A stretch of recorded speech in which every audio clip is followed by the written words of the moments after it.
What's up, bitches? This is Silent Rob, and this is the finished Fiero. It's all done, bitches. So, it's been a long time coming. Gonna show it off here a little bit, then I'm gonna get inside of it and talk a little bit. I'll show you guys the engine bay and what that looks like. With all the new parts and everything.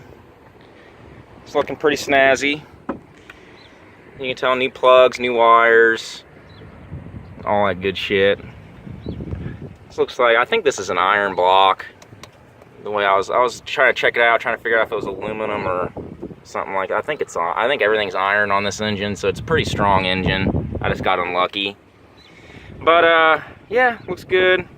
So I'm gonna get in the car and talk about some stuff on the adventure of the Fiero here. Alright guys, so I wanted to thank everybody for helping me out with this car, man. Like, you know, this car has been the biggest headache. I've owned a lot of cars in my life, and this has been the biggest headache. And you know, before I bought it, I kind of knew it was, you know, I was going to have to do a few things to it. These cars are not exactly known for reliability. And I've had a few people call me out in that regard, like, you know, Rob, what did you expect? And blah, blah, blah. And I've known a couple people that's had these cars and they've had them for years. One guy I know's had one for 20 years with, you know, very little trouble at all. So it does happen. And I was just kind of hoping for that. And unfortunately, that didn't happen. So, you know, for those that didn't catch, you know, for those that aren't on FDU and didn't catch the streams as to what happened with this car. So, basically, you know, I had to go 2 hours away to get this car. And I got the car, had Tal bring it back for me, and everything looked ship-shape. You know, I brought it back, got on a payment plan to buy the car, which I'm still on. And brought it back, and everything was good to go. I mean, it had a little bit of, you know, wouldn't idle very well. And, you know, a few little things. The radio's a piece of shit. I still need to get that replaced. And, you know, little things like that. Well, I get it back home, and of course, you know, I have it about 3 weeks, and I'm driving it, and all of a sudden I hear this knock in the fucking engine. Out of nowhere. So I know I'm fucked. You know, I even posted on Facebook. I'm like, man, I'm such a fucking dumbass. I cannot fucking believe this. And the next day I start calling around to different shops as to what it's going to be to fix this car. And the shops that would even talk to me, because a lot of shops won't even talk to you when you mention Fiero. You mention Fiero and you hear a click, and those motherfuckers run away. They don't want to deal with this car. So I called, I shit you not, about 20 different shops, half of which wouldn't even talk to me. The other half that were quoting me, you know, $3,500 just for the engine, you know, just doing the engine. And I knew it needed other stuff too. So I called this one place, the guy told me to bring it in. And I brought it in, and it needs the works. It needs shocks, struts, oil pump, it needs the oil gauge fixed. It needs, you know, of course, an engine rebuild with all new parts and all this other shit. So, and he says it's going to be between $3,500 and $4,500. Well, that's about the price I paid for the goddamn car. So, you know, it's fucking ridiculous. I'm pretty fucking depressed at this point. But you guys pulled me out of the gutter, man. You guys helped me out quite a bit and allowed me to have this car. Well, you know, it wasn't enough to just do that. You know, it wasn't enough to just have them fix it and be done with it. I go and pick up the car. You know, Ani has to drive it away. So she gets to drive it the first time after it's done getting fixed. And mind you, this took a month and a half for this car to get fixed. He had to wait for parts. I guess it was really, really hard to get like a camshaft or something for this car. It took forever. And once I finally get it, Ani has to drive it back. Well, within 30 seconds of getting in the car, she pulls right out in front of somebody and almost wrecks it 30 seconds after paying for it. So I'm just sitting there in my G5 like I cannot fucking believe that just fucking happened. So she almost wrecks it immediately.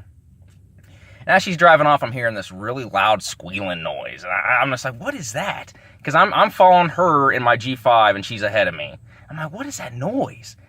So I get back to the house and I'm driving it around and I drive her to work and I'm like, it's like a metal on metal noise. I'm like, what the fuck? So I call them up, and they're like, well, it might be your brakes or blah, blah, blah. I'm like, dude, it's not my brakes. It's happening all the time. So I have to bring it in and get that. And they're like, they find out some bell housing or something rubbing on something. So they fix that. And I go to drive off with it. Literally 30 seconds down the road, the engine compartment starts smoking. I am flipping out at this point, man. I am so fucking pissed. I can't even fucking believe it. Let me open the door. It's a little hot in here. But, so I you know, gimp the thing back into the shop, and turns out a fucking transmission line blew. It was the original transmission line from 1986 on this bitch. So he fixes it for free, you know, which was pretty nice of him, considering it was a pretty difficult job. To do anything in this engine compartment is a monstrosity. Everything is pretty close together. It's in the rear. Everything's kind of flipped around from what you would normally think an engine should be. It's interesting. So he fixes that. So I'm driving it around, and all of a sudden, you know, I'm smelling coolant. And he had to weld a hole in one of the coolant pipes. He welded it and put some epoxy on it. And I look down, it's dripping from that. So I got to bring it back for that. Well, he had it for about 2 days after that. And I get it back from him. And I'm driving it around. I take Ani to work and stuff. And my engine starts overheating. And at this point, I literally park the car, and I'm just sitting here like tears in my eyes. Like, I'm literally about to cry at this point.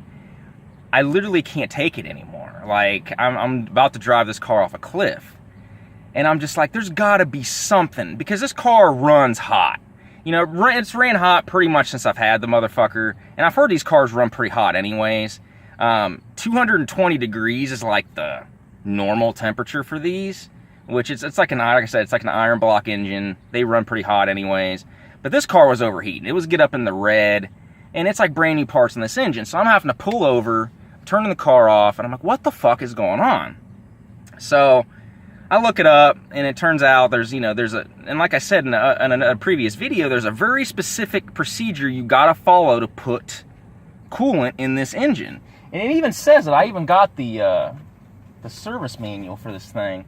The 86 Pontiac service manual. And in this manual, it states you got to fill it up in a very specific way. And they didn't do that. So what you got to do is you got to burp the air out of the system. If there's an air pocket, it'll overheat because coolant won't get to the engine. It'll just be air. So I figured out how to do that, pulled over. You know, it overheated like 4 or 5 times, but I pulled over immediately, so I don't think any damage was done to it. I burped the air out of it and put more coolant in it. It's been running cool as a motherfucker, knock on wood, so far. And then now, I think it's ship shape. I've been driving the piss out of it for the last week, and it seems to be okay. So, it's been exhausting, bitches. Let me just say that if any of you guys have any thoughts of getting an older car, just don't do it, guys. It's not worth it. These cars are falling apart. It's to the point that, you know, a lot of these cars, you know, if they're not rusted out, the parts and the wiring, or they're 32 years old, you know what I mean? When you get a car from 86, that's the year I was born. So these cars are fucking old, man. Like, there's not a lot of, you know, really technical things and a lot of electronics and engines and all this stuff that from 86 that really still run all that well.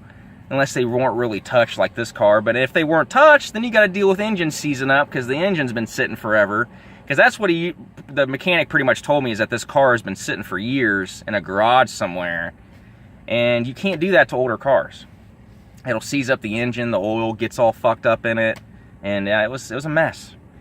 But I just wanted to say, you know, thanks to you guys. Like I said, I would not be sitting here in this car. This car would be sitting pretty much out on blocks out in front of my apartment, and I'd be paying on a car monthly that I can't even drive without you guys. So, you know, you guys' kindness is pretty awesome. So I really appreciate it, guys. I'm about to go into GameStop, and unfortunately, see what kind of games they got. I might get Mortal Kombat 11. I don't know. I'll see what they got. I haven't been in a GameStop in a while, so I got to get an oil change in this car to get the original oil out, so I can't really go far in it. But I'm going to cool it around town a little bit more, and that'll be about it.